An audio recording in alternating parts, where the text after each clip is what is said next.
আসসালামু আলাইকুম everyone, welcome back to my channel my mother's cooking studio. আশা করছি আপনারা সকলেই খুব ভালো আছেন। দীর্ঘদিন পর আমি আফরিন জাহান আবারও একটি নতুন রেসিপি নিয়ে আপনাদের মাঝে হাজির হয়ে গেলাম। রেসিপিটি হচ্ছে পাউরুটি দিয়ে মালাই চপের রেসিপি। আমার মায়ের হাতের এই পাউরুটির মালাই চপের রেসিপি খুবই দুর্দান্ত হয়ে থাকে। চলুন তাহলে আর বেশি কথা না বাড়িয়ে চলে যাচ্ছি রেসিপির মূল পর্বে। রেসিপিটি তৈরি করার জন্য প্রথমেই লাগছে 2.5 লিটার লিকুইড দুধ। এখানে আমি প্রায় 2.5 লিটার পরিমাণ দুধকে জাল করতে করতে শুকিয়ে 1 লিটার পরিমাণ করে এনেছি। এরপর এর মধ্যে দিয়ে দিলাম 2টি এলাচ এবং স্বাদ অনুযায়ী চিনি। আমি এখানে প্রায় 1.25 কাপ পরিমাণ চিনি ইউজ করেছি। আপনারা আপনাদের স্বাদ অনুযায়ী চিনি ইউজ করে নেবেন। এরপর এর মধ্যে দিয়ে দিলাম প্রায় 1/2 কাপ পরিমাণ ফুল ক্রিম পাউডার মিল্ক। এবারে পাউডার দুধটাকে ভালোভাবে নেড়েচেড়ে লিকুইড দুধের সাথে মিক্স করে নেব। এদিকে দুধটা জাল হতে থাক, অন্যদিকে আমি পাউরুটির স্লাইসগুলো তৈরি করে নিচ্ছি। এখানে আপনারা স্ক্রিনে দেখতেই পাচ্ছেন আমি এক টুকরো পাউরুটি নিয়ে পাউরুটির চারপাশে যে ব্রাউন অংশটুকু আছে সেগুলো কেটে সরিয়ে নিলাম।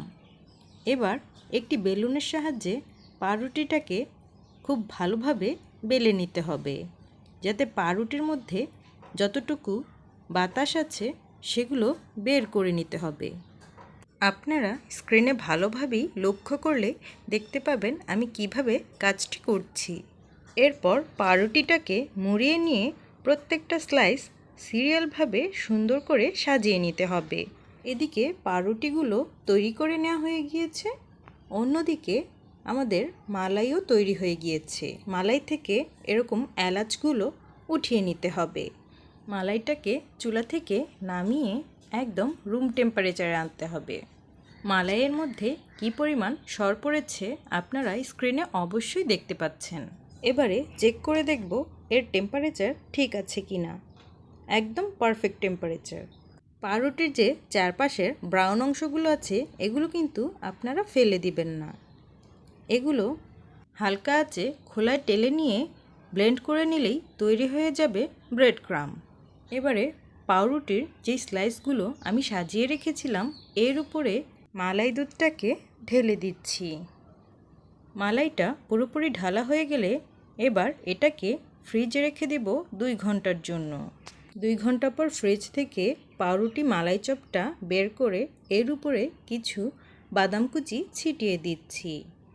এটা পুরোপুরি অপশনাল, সাথে কিন্তু টুটি ফ্রুটিও রয়েছে। ব্যাস তৈরি হয়ে গেল পাউরুটি দিয়ে মালাই চপের রেসিপি। এই রেসিপিটি বাসায় একবার হলেও ট্রাই করে দেখতে পারেন। আমি 100% গ্যারান্টি দিয়ে বলতে পারি এর স্বাদ মিষ্টির দোকানের মালাই চপের রেসিপি থেকে কোনো অংশে কম হবে না।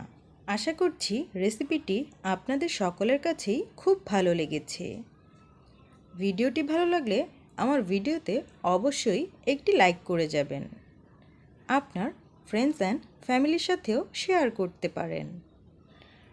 আমার এই ইউটিউব চ্যানেলটি অবশ্যই সাবস্ক্রাইব করে যাবেন এবং পাশে থাকা বেল আইকনটি অবশ্যই বাজিয়ে যাবেন নিত্য নতুন ভিডিও পাওয়ার জন্য। আর ইতিমধ্যে যারা আমার ইউটিউব চ্যানেলটি সাবস্ক্রাইব করেছেন তাদের সকলকেই অসংখ্য ধন্যবাদ। আজ তাহলে এ পর্যন্তই। দেখা হয়ে যাবে নতুন অন্য কোনো ভিডিওতে। আল্লাহ হাফিজ।